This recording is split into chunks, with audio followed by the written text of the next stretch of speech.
Acordei antes do despertador com aquela sensação de peso que já não me abandona há anos.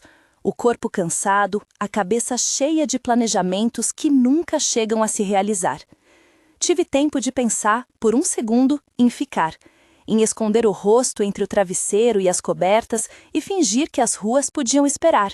Mas a patroa, os filhos, as contas na mesa da cozinha, tudo me empurrou para fora da cama. Às vezes penso que a rotina me moldou mais do que eu aceitei. 41 anos, 3 filhos, meia hora de café e o mesmo colete que me acompanha há anos como se fosse uma segunda pele. Nunca fui de acreditar em sinais fáceis. Cresci aprendendo que o trabalho exige disciplina, que perguntas têm respostas e que o inesperado vem com explicação técnica. Mas existe uma diferença entre saber lidar com fatos e se recusar a sentir. E naquele dia, algo insistia para que eu sentisse. Antes de ir embora, dei uma olhada rápida no espelho. O rosto marcante, os olhos mais fundos do que eu gostaria.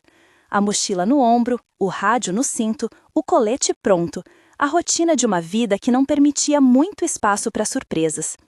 Saí para a rua com a cabeça pesada, mas com a certeza de que o dia seria mais um daqueles em que o relógio é o único mestre.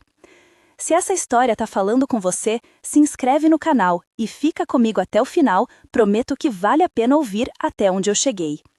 Paraisópolis tem um ritmo próprio. Você pisa e sente o pulso da cidade, o som dos motores, crianças que parecem estar por toda parte, vizinhanças que se dobram em vielas onde o sol brinca de entrar e sair entre as casas.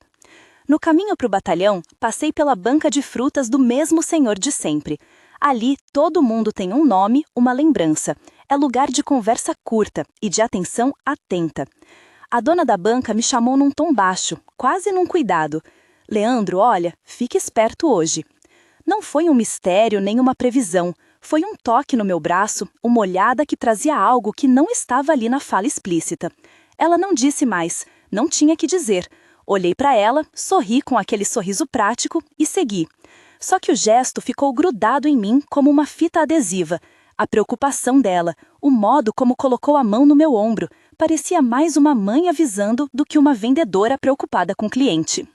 Minutos depois, um conhecido que conheci fazendo rondas, um rapaz jovem que sempre aparece nos pontos, se aproximou e disse entre dentes: "Tive um sonho com você, cara.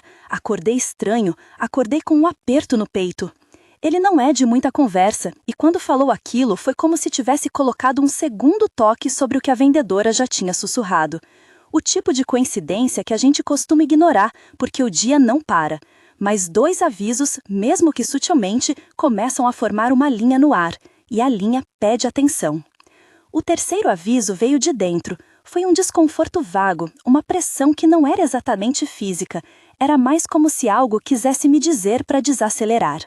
Quando você passa a metade da vida acostumado a confiar no raciocínio, no treinamento, em padrões e em protocolos, esse tipo de intuição é tratada como ruído. Você a ignora, limpa a garganta e segue com o que é palpável. Eu fiz exatamente isso. Apertei o colete, respirei fundo e entrei no carro da patrulha com a mesma cara fechada. A tarde estava quente, um sol que parece tentar secar tudo e, ao mesmo tempo, enfeitar o que resta de cor nas paredes pichadas. A viatura vibra nas mãos. Conversas pequenas, piadas curtas, uma sensação de missão conhecida. Às vezes, penso que o ceticismo é um casaco. Te protege do frio da ingenuidade, mas te impede de sentir o calor quando ele aparece. Recebemos uma chamada para atender um desentendimento em uma das vielas mais estreitas do bairro. Não era nada que não lidássemos todo dia, mas a vida tem dessas. De repente, algo simples pode virar um ponto de inflexão. Ao entrarmos na viela, a sensação de normalidade fez uma pausa. Havia crianças observando, mulheres no varal, um cachorro que latiu e correu, todo cenário comum com uma tensão sutil que eu não soube classificar até aquele instante. O som foi seco, cortante, um estalo que não parecia natural, como se alguém tivesse partido uma tábua com força direta. Não houve um grito antes, nem um aviso claro, só o ruído e o vazio logo depois. Senti um choque no peito, uma batida tão intensa que todo o resto perdeu foco. O chão veio mais alto, as paredes diminuíram e o céu entre as casas virou um círculo pequeno e distante. O mundo se reduziu à textura do asfalto raspando meu rosto e ao gosto metálico que encheu minha boca. Quando abri os olhos, a luz estava intensa demais. Cheiro de poeira misturado com combustível e suor. Ouvi vozes de colegas, uma ordem prática, um pedido de calma, a mão que tenta checar o pulso. O rádio no cinto, agora distante, fazia um som igual ao que se escuta debaixo d'água, inevitável e estranho. Tentei me mover, senti a respiração curta, uma angústia cortante. E se tivesse sido pior? Leandro, fala comigo, mano, respira. A voz do sargento Tiago vinha de cima, firme e direto. Ele sempre foi daqueles que sabe o que falar quando as coisas apertam. Eu queria responder com a paciência de um soldado, com a voz cansada de quem não quer demonstrar fragilidade. Mas a memória do estalo, do impacto, estava cravada e me deixava atônito. Me ajudaram a levantar. O colete, aquele velho companheiro, parecia ter absorvido a pancada. No fundo do meu peito, onde sentia a batida, havia uma marca exidente no tecido. Meus colegas olhavam com um misto de curiosidade e preocupação. Alguém murmurou que aquilo poderia ter salvado minha vida. Eu ouvi, mas o ceticismo resmungou que era só função do equipamento. Ainda assim, havia algo ali que não se encaixava. Logo depois, enquanto eu tentava me recompor, o sargento falou baixo chamando outro colega. Checa o colete, confere o que entrou nele. Um dos rapazes se aproximou e, com cuidado, passou a mão por cima do material, palmilhando como quem procura algum objeto entalado. Foi quando senti o ar mudar. Eles pegaram algo pequeno e me mostraram. Era uma imagem pequena, retângulo de papel plastificado, com a figura de Nossa Senhora impressa.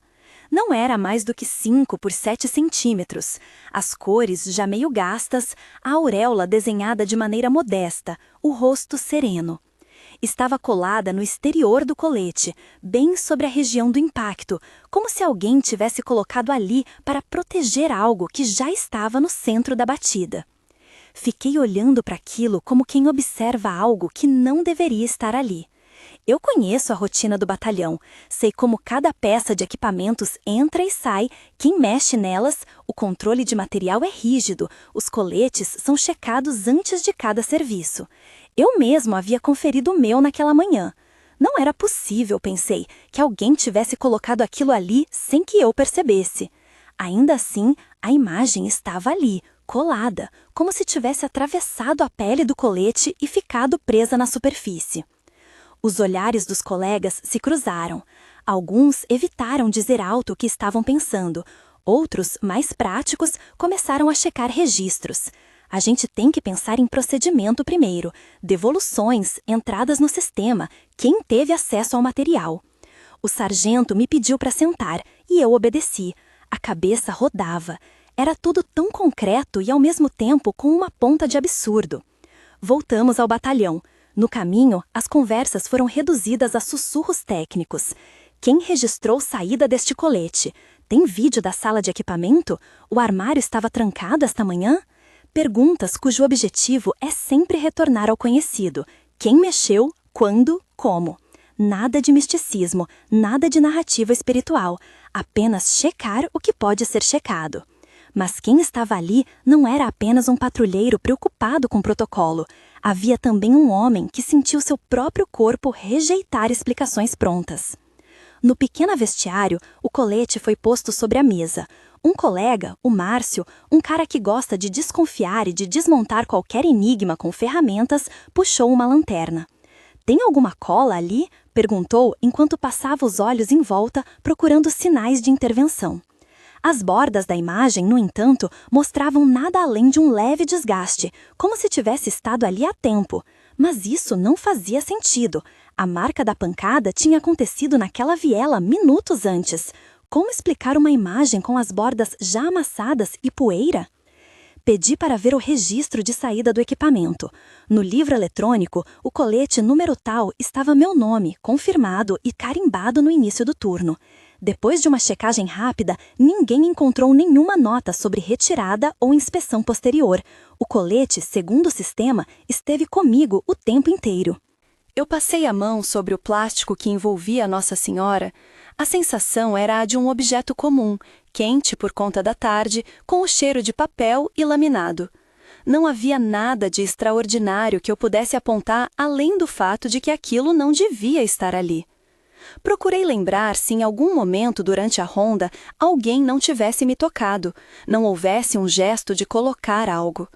Mas a memória é traiçoeira em estados de choque.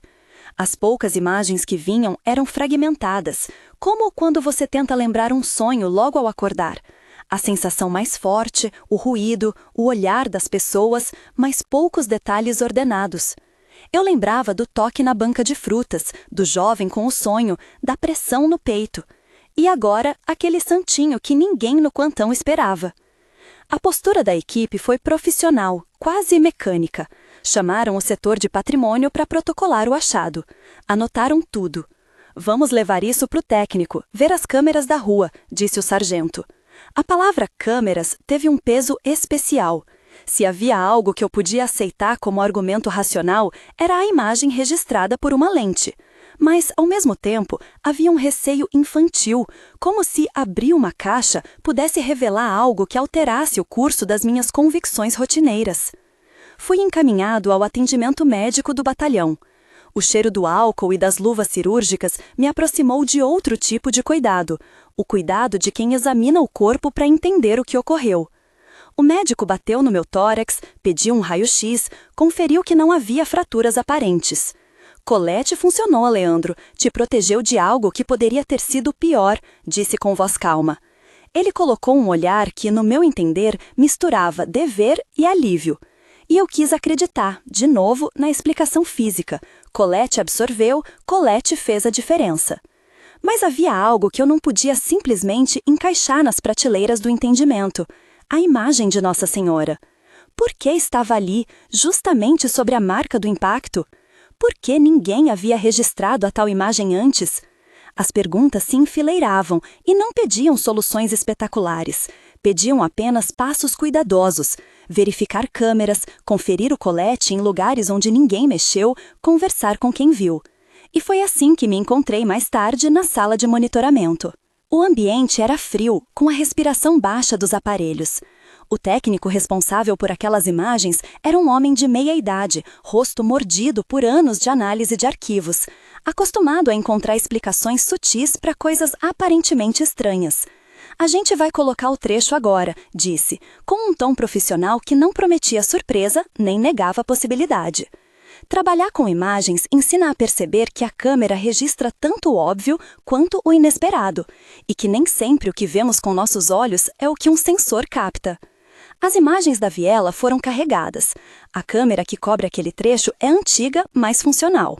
O técnico puxou o momento exato do chamado e deixou a tela em câmera lenta.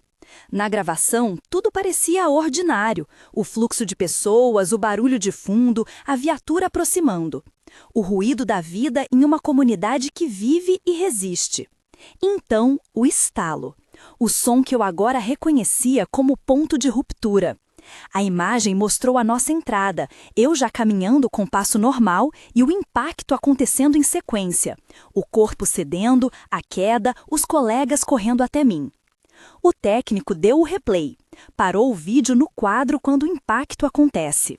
Havia algo ali, uma marca no espaço, mas o que eu vi me fez prender a respiração. Um brilho circular, uma espécie de halo que apareceu entre o ponto de origem do impacto e o meu peito, como se algo tivesse surgido no espaço por um instante.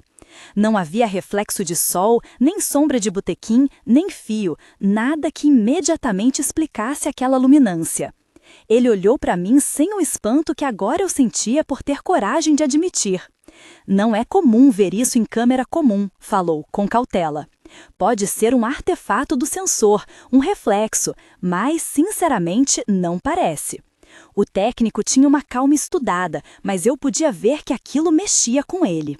E por mais que eu quisesse ser o homem do pragmatismo, havia um nó apertando o peito. Não porque eu precisava de um milagre como argumento, mas porque ver algo assim interrompia a linha reta que eu gostava de seguir. Os olhos de todos na sala se voltaram para a pequena imagem que repousava sobre a mesa do vestiário. Era singela. Nossa Senhora com as mãos juntas, um manto azul desenhando linhas suaves. Ao olhar para ela, senti uma mistura de coisas que não consigo bem nomear. Alívio, estranhamento, uma reverência prática que me fez baixar a cabeça por um segundo.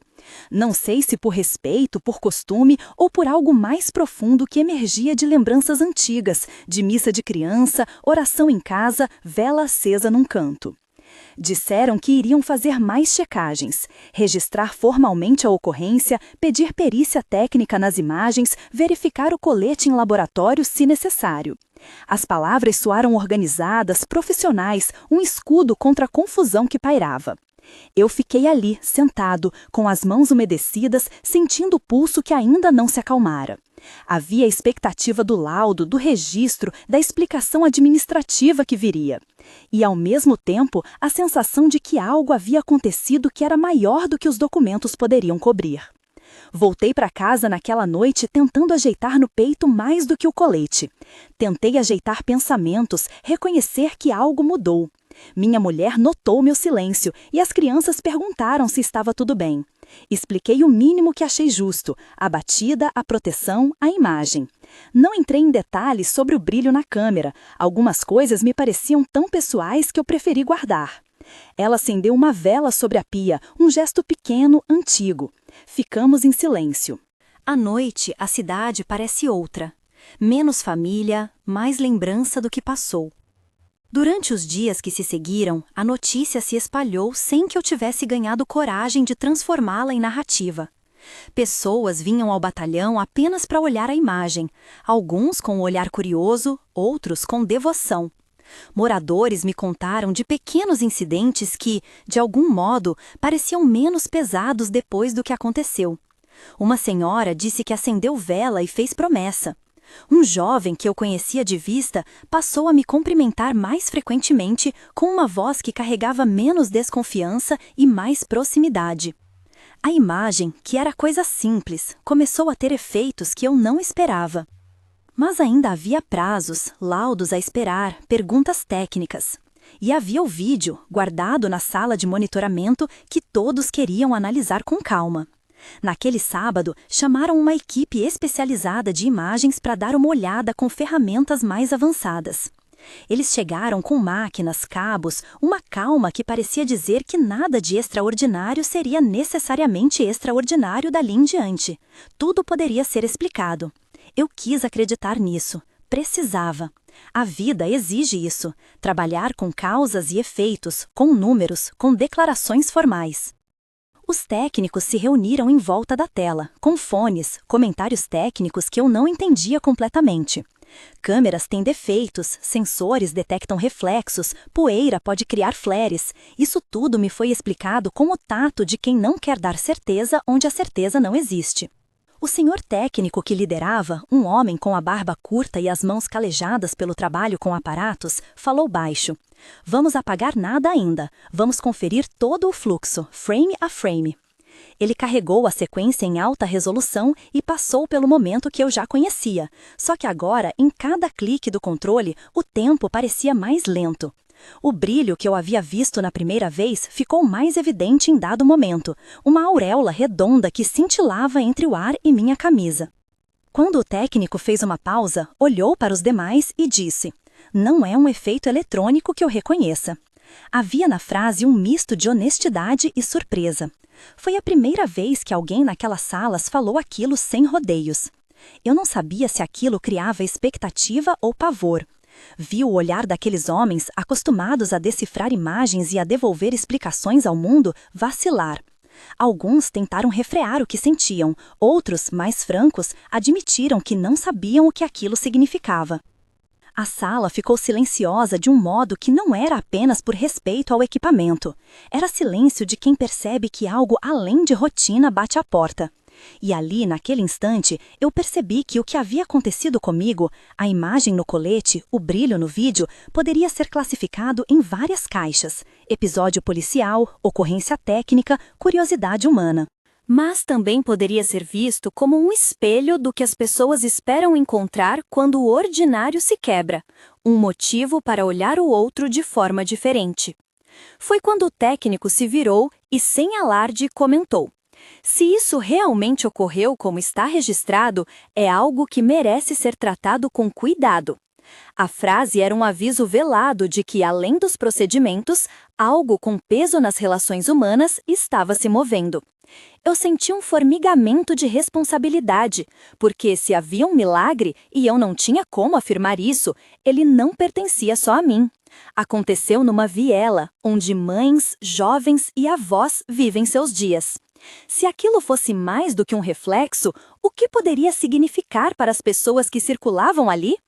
Enquanto eu tentava encaixar palavras para esses pensamentos, alguém bateu à porta da sala.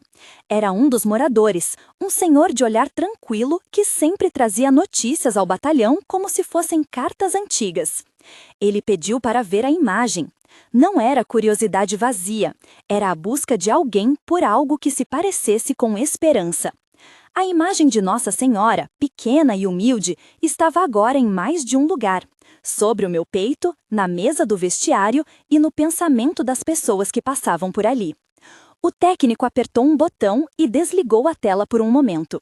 Olhou para mim e disse: "Temos que checar tudo e temos que conversar com a comunidade. Isso pode mexer com muita gente de maneiras que a gente nem imagina." Havia prudência na voz dele e também a noção de que aquilo poderia gerar uma onda. Eu senti o peso disso. A vida que eu vivia em 3 turnos poderia, de repente, estar no centro de algo que unia fé, comunidade e a busca por sentido. Naquele ponto, muita coisa ainda estava por ser dita, por ser provada. O laudo técnico não estava pronto.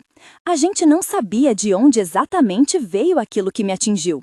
E, mais difícil de todas as contas, eu ainda não sabia o que fazer com a pequena imagem que descansava sobre a mesa do vestiário, no seu plástico gasto, com o olhar sereno que parecia olhar além de mim. O telefone tocou. Uma voz do outro lado pediu que eu voltasse à sala de monitoramento. O técnico queria mostrar algo que tinha editado do trecho, umas medidas que prometiam esclarecer um pouco mais. A minha respiração apertou. Levantei-me devagar. Precisava enfrentar aquilo com a clareza que um homem de família e de profissão exige. Mas, ao mesmo tempo, havia um medo quase infantil do que veriam os olhos da tela. Entramos de novo na sala. A luz fria dos monitores acentuou o cansaço sobre meus olhos. O técnico conectou o arquivo maior, deu um comando e, antes de apertar play, virou-se e falou com uma calma que eu percebi mais como preparação do que explicação.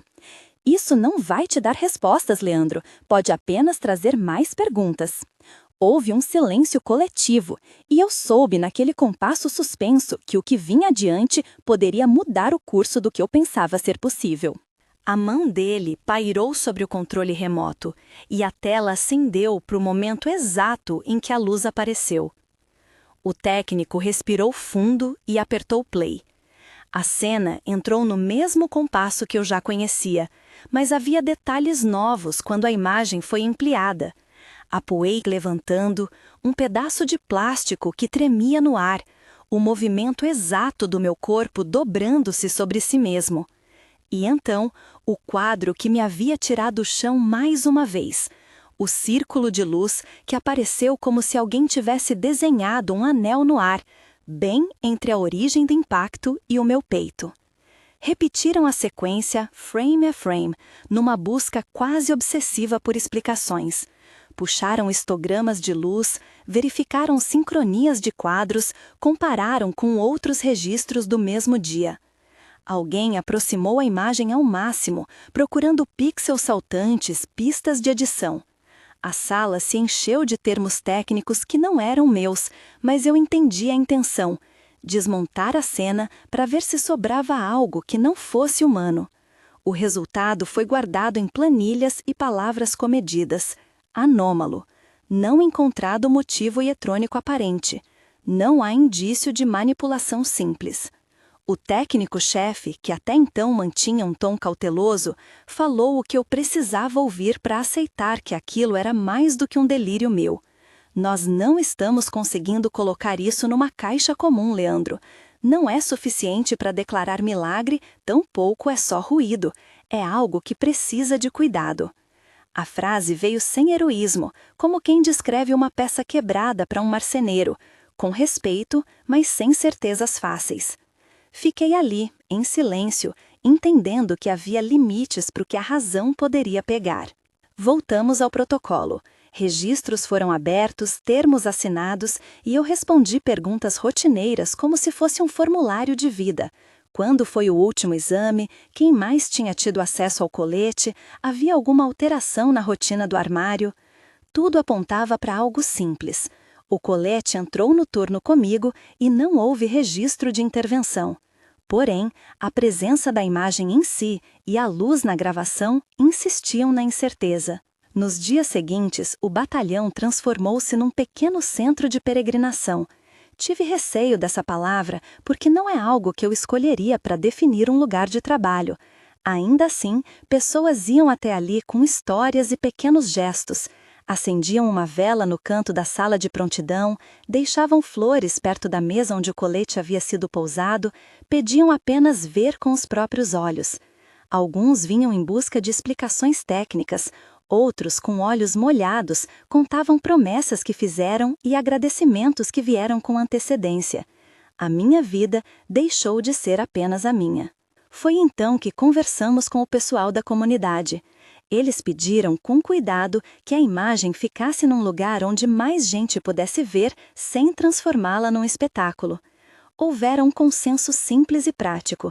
A imagem deveria voltar à rua. A ideia soou estranha para mim no começo. Tirar um objeto do patrulhamento para expô-lo numa viela? Mas havia um sentido claro nisso. Aquilo tinha acontecido ali. Se era sinal, por que apropriar-se dele só para o batalhão? A comunidade tinha direito a olhar para o que acontecera no seu próprio chão. Marcamos uma reunião improvisada numa das esquinas mais largas da vila. Chamei o sargento, o técnico que analisou as imagens, alguns vizinhos e permitimos que a conversa acontecesse ao ar livre, com o barulho próprio do lugar. O toque de uma panela distante, uma criança que corria, um abraço interrompido por um cumprimento.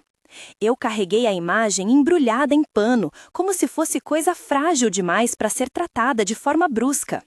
Ao chegar no local onde tudo ocorrera, sentei numa caixa de madeira, senti o calor que vinha do chão e percebi que a vila estava olhando para mim de um jeito que eu não sabia ainda ler. "Aqui foi", disse uma vizinha indicando o ponto exato. Ela falou com calma, como se repetisse algo que já conhecia de outros relatos. "É aqui que você caiu." Outros assentiram.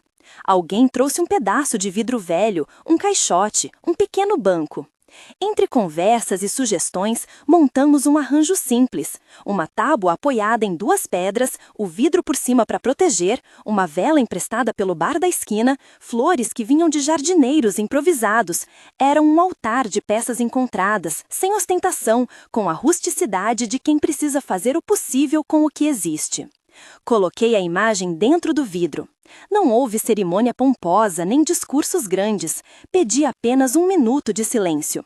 A respiração coletiva preencheu o ar e senti algo que não consegui traduzir em palavras claras, uma leve dissolução do medo que havia pendurado sobre o lugar. Uma senhora, de olhos fundos, aproximou as mãos como quem toca a própria oração, fez sinais de cruz de leve e disse: "Que fique aqui protegido. Obrigada." Ninguém a aplaudiu, ninguém suspirou alívio. Só houve o simples reconhecimento de que algo tocara a barriga daquele lugar. A notícia do altar se espalhou ainda mais rápido do que a do incidente. Nas semanas que vieram, o espaço virou ponto de parada. Trabalhadores que antes não olhavam para aquele beco, agora faziam um desvio para passar por ali. Mães deixavam bilhetes. Garotos que costumavam desafiar a polícia começaram a conversar de maneira menos ríspida. Não foram acontecimentos estrondosos, foram detalhes pequenos, acumulados. Um jovem que passou a recolher o lixo perto do altar, uma dona de casa que colocou uma cadeira para idosos sentarem, um rapaz que, depois de anos, entrou numa igreja que ficava um quarteirão adiante. Gestos que não se medem por manchetes, mas que mudam a textura da vida comum. Lembro de um dia, não muito tempo depois, quando encontrei ao pé do altar um bilhete rabiscado. Se foi para mim, obrigada. Assinei mentalmente na pessoa que escreveu aquilo, porque sei que é assim que as comunidades respondem ao que lhes toca, com gratidão simples. Cada bilhete, cada vela apagada ao final do dia, era como se a vila ensaiasse uma forma de cuidado que antes talvez não existisse. Entre essas pequenas transformações, vieram também conversas mais difíceis. Alguns moradores trouxeram relatos de violência antiga, feridas que não cicatrizavam, promessas de abandono. Pessoas me encaravam com a pergunta que até então eu fazia apenas em silêncio. E agora, Leandro, o que vamos fazer com isso? Eu não tinha a resposta pronta. A profissão me treinou para aplicar procedimentos, registrar ocorrências, prender culpados. Mas árdua a tarefa de transformar um episódio estranho em algo que pudesse gerar cuidado real e sustentável. Decidimos, então, organizar reuniões mensais no local, com a presença de líderes comunitários, agentes sociais e, quando possível, alguns responsáveis por projetos locais. A proposta não era transformar o altar numa solução mágica, mas aproveitá-lo como ponto de encontro. Se algo havia unido as pessoas por um fio de esperança, talvez fosse possível costurar com isso ações concretas. Mutirões de limpeza, cursos de capacitação, um diálogo mais aberto entre polícia e moradores. Foi assim que pequenas iniciativas nasceram. Uma mulher organizou um grupo para consertar lâmpadas das ruas. Um jovem se comprometeu a ministrar aulas de reforço para crianças depois da escola. Uma senhora iniciou uma lista de medicação para quem precisava e não sabia para onde ir. Houveram resistências. A ideia de juntar fé e ação trouxe discussões sobre limitações e papéis. Alguns questionaram se a polícia deveria gerir algo que parecia tão íntimo da comunidade religiosa. Outros avisaram para não transformar o local em fonte de conflito entre moradores. As discussões foram necessárias e, por vezes, duras, mas havia um ingrediente que tornou tudo menos árido: a vontade de preservar a dignidade da vila. No centro disso, o altar permaneceu simples, sem promessas milagrosas, apenas lembrando a todos que algo naquela tarde gerou um efeito de aproximação. As transformações foram lentas, mas constantes. Lembro de Luiz, um rapaz de 20 e poucos anos que eu via diariamente na rua, com um olhar seco que vinha de expectativas frustradas. Certa tarde, encontrei-o parado em frente ao altar, os olhos fixos na imagem. Ele não disse nada por alguns minutos. Depois, virou-se e falou com uma voz baixa. Meu pai morreu aqui na praça. Eu começava a desconfiar que tudo era desperdício. Eu não sabia bem o que responder. Disse apenas: a gente pode tentar diferente. Quer ajudar no mutirão sábado? Ele hesitou, e no sábado apareceu com um grupo de amigos. Juntos recolheram entulho, pintaram um muro, colocaram uma placa de aviso para preservar o lugar. Pequenas ações que abriram outras portas. Outra mudança que me marcou veio de Dona Marta, mulher de mãos calejadas, de riso fácil, conhecida por sua banca improvisada. Ela passou a deixar uma vela permanente no altar. Não era gesto para câmeras, era rotina. Uma vizinha me contou que Marta, depois de uma briga familiar antiga, decidiu retomar o contato com um filho distante. Ela disse que precisava de um motivo para tentar, me contou a vizinha. O motivo veio, talvez, da visão compartilhada de que algo ali oferecia um ponto de retorno. Tive também encontros com adolescentes que antes enxergavam na polícia apenas presença opressora. Agora, alguns passaram a ver em mim um rosto humano, cansado como o deles, que também tinha família e medo. Sargento, eu não sabia que você era pai, disse um garoto certo dia, quando o encontrei ajudando a montar um rádio para uma oficina. Todos acham que vocês só mandam, completou. Rimos, e eu respondi que mandar também é gente que tenta. Pequenas conversas que, somadas, foram desmontando muros de desconfiança. Nem tudo foi uníssono. Houve quem duvidasse, quem achasse que a atenção ao altar desviava recursos de políticas públicas essenciais. Eu compreendi isso e, por isso, tentei sempre deixar claro. O que o altar trouxe foi um empurrão para a comunidade se organizar. Não substitui o que falta de saúde, de educação, de infraestrutura. Mas, quando as pessoas começam a olhar para o mesmo ponto com mais cuidado, as possibilidades de articulação aumentam. E articulação é a palavra que começou a mover as coisas. Do ponto de vista pessoal, algo em mim também mudou. Eu, que me considerava homem de rotina, percebi que a experiência havia alterado minha forma de olhar. Talvez tenha sido a visibilidade do vídeo ou a responsabilidade de saber que a vila via aquilo como sinal. Talvez tenha sido ver mães com rostos cansados encontrando um lugar para tocar uma vela. Em todo caso, deixei de tratar o episódio como algo só meu. Passei a entender que a proteção, se é que assim se pode chamar, tinha uma dimensão pública. Houve quem me perguntasse se eu acreditava naquele brilho. Às vezes, eu respondo que não sei, que havia no vídeo uma coisa que desafia explicações e que, por prudência, eu não afirmaria milagres como regra. Outras vezes, eu digo que vi algo que me interrompeu e me fez reavaliar prioridades. Ambas respostas são verdadeiras. A fé, para mim, passou a ser menos sobre provas e mais sobre o modo como a vida se rearranjou depois do evento. Com o tempo, registros e perícias retornaram sem declarar algo categórico. O laudo técnico concluiu que, nas condições analisadas, não identificaram defeito de equipamento que justificasse a aparição luminosa. Também não puderam confirmar que houvesse qualquer intervenção humana direta na colocação da imagem. O documento foi factual e frio na forma, deixando espaço para interpretações. Para muitos, foi suficiente para encorajar a reverência, para outros, continuou a ser curiosidade. E eu, no meio disso, tentei manter a humildade de quem não quer tirar o que a experiência deu às pessoas. O altar seguiu como ponto de encontro. A cada mês, juntávamos um pouco de dias para limpar o espaço, trocar as velas, verificar se o vidro protegia bem a imagem. Em algumas ocasiões, eu levava um pedaço de pão que alguém tinha deixado e oferecia a crianças do entorno. Em outras, fui chamado para mediar um conflito entre adolescentes que havia esquentado demais. Sentei-me com eles no chão, ouvi, falei de erro e tentativa e ofereci uma alternativa: canalizar as energias para algo útil, como o grupo que fazia a pequena biblioteca comunitária. Essas conversas foram mais difíceis do que qualquer ocorrência que já houvera atendido. Elas exigiram paciência, disposição para ouvir e a compreensão de que gestos pequenos fazem diferença.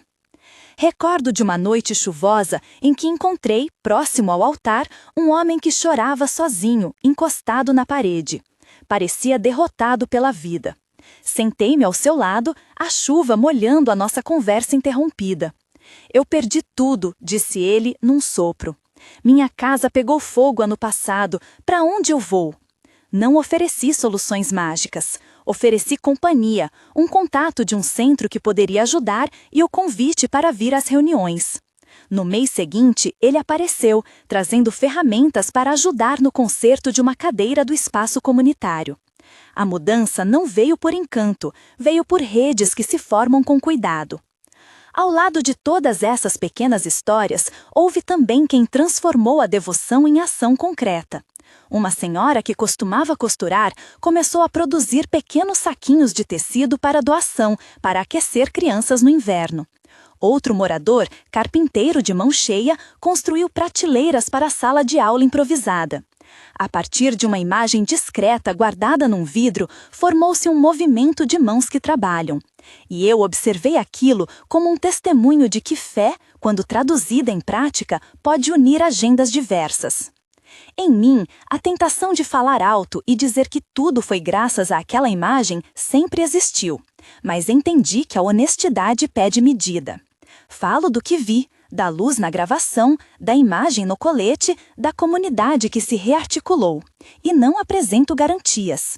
Digo, isso sim, que houve uma mudança de postura, e que, talvez, a verdadeira graça esteja nisso, em transformar um acontecimento em algo que gere cuidado. Houve também episódios que me lembraram de limitar expectativas. Um rapaz, após acender uma vela, pediu para que eu o ajudasse a encontrar emprego. Organizei contatos, procurei redes locais, mas o emprego não apareceu da noite para o dia. Isso não me abateu, serviu para reforçar a ideia de que o altar não é realização de desejos imediatos, mas espaço de conexão. A diferença entre milagre e esforço é que o primeiro não substitui o segundo. O altar, para mim, passou a ser um lembrete. Se algo nos toca, cabe a nós agir. O tempo foi suavizando o estranhamento inicial. À medida que as pessoas se encontravam com maior frequência, relatos pequenos e comoventes surgiam. Uma jovem que costumava passar devagar pelo beco e que quase não se dirigia à palavra, numa manhã veio até mim com a voz trêmula. Leandro, ontem eu vi minha mãe sorrir de novo. Ela estava sentada na janela e riu de algo bobo. Faz tempo que eu não via isso. Não sei se aquilo foi fruto direto do espaço do altar. Talvez não. Mas sei que a esperança tem formas que se multiplicam quando é partilhada. O próprio batalhão acompanhou as mudanças. Alguns colegas passaram a se envolver nas ações, sem formalidades. Márcio, o desconfiado que checou o colete na primeira hora, ajudou a consertar a placa que protege o vidro do altar. Tiago, o sargento que me deu voz no chão, participou de um encontro para discutir segurança noturna conjunta com moradores. Ninguém disse que a polícia deixaria de fiscalizar ou de agir quando necessário, mas houve um movimento claro: aproximar-se da comunidade de modo a construir confiança. Isso, por si só, já foi um resultado concreto. Lembro-me com nitidez de um episódio que resumiu bem o que veio depois. Certa madrugada, houve um pequeno princípio de confusão entre dois grupos. Ao chegar, encontrei pessoas que já conhecia por nome, que discutiam calorosamente. Em vez de a situação escalar, alguns moradores intervieram e propuseram que a conversa fosse levada ao coletivo do bairro no dia seguinte. O que poderia ter gerado violência terminou sendo encaminhado para diálogo. Saí daquela ocorrência com a sensação de que a vila tinha aprendido algo: a capacidade de cuidar de si mesma, com a polícia atuando como parceiro e não apenas como força de coerção. Nos encontros que organizávamos, sempre deixávamos espaço para agradecimentos e para pedidos. Alguém trouxe uma música que falava de recomeço, outro leu um trecho de poesia. Em várias ocasiões, pedi silêncio por 1 minuto, apenas para que a vila pudesse coletivamente respirar. E foi nesses silêncios que percebi uma mudança profunda. As pessoas se permitiam sentir juntas, e isso cria laços que números e relatórios não mensuram. Cheguei a fazer, certa tarde, uma pequena oração junto de outros. Não foi uma liturgia formal, foi um instante de humildade. Falei baixinho, pedindo que a imagem fosse sinal de cuidado e não de divisão. Pedi em particular que as ações que viessem fossem para o bem comum. Não recitei dogmas, apenas disse o que sentia. Agradeci pela proteção que de alguma forma me alcançara e pedi discernimento. Alguém ao lado, em voz sussurrada, acrescentou sua própria súplica. Aquela oração foi curta e discreta, como uma vela acesa que não pretende queimar o mundo, mas apenas iluminar um canto. O tempo passou. A atenção midiática diminuiu. A vila, no entanto, seguiu mudando em pequenos passos. A escola ganhou um reforço de leitura, fruto de uma articulação com jovens do bairro. Um grupo de mulheres passou a se reunir para costura e troca de experiências. E o altar continuou ali, protegido pelo vidro e pelo cuidado de quem se sentia responsável por ele. Às vezes, ainda me pego olhando para a imagem com um misto de reverência e pragmatismo. Ela é pequena, discreta, mas carrega histórias. A minha queda, a luz no vídeo, o labor de tantos que decidiram transformar um sinal em ação. Não a venero com palavras rebuscadas. Respeito-a como objeto que, de forma misteriosa, mudou comportamentos. Para muita gente, é um sinal de esperança. Para outros, permanece curiosidade.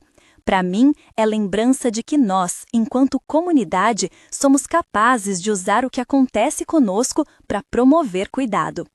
Se me perguntarem se acredito que houve um milagre ali, responderei com humildade. Acredito que ocorreu algo que não consigo explicar totalmente e que isso gerou, por sua vez, algo concreto e bonito.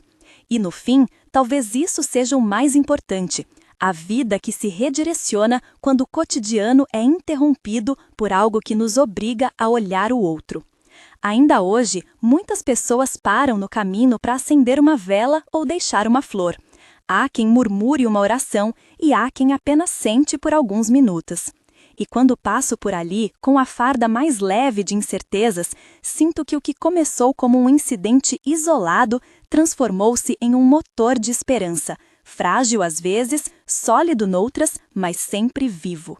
Antes de encerrar, quero dizer uma coisa breve. Se você for um morador, um vizinho, alguém que conhece essa rua ou outra qualquer, saiba que pequenos gestos importam.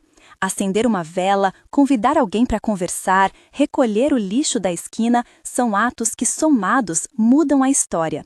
Não espero que a imagem faça tudo por nós. Espero que nos lembre de agir com cuidado.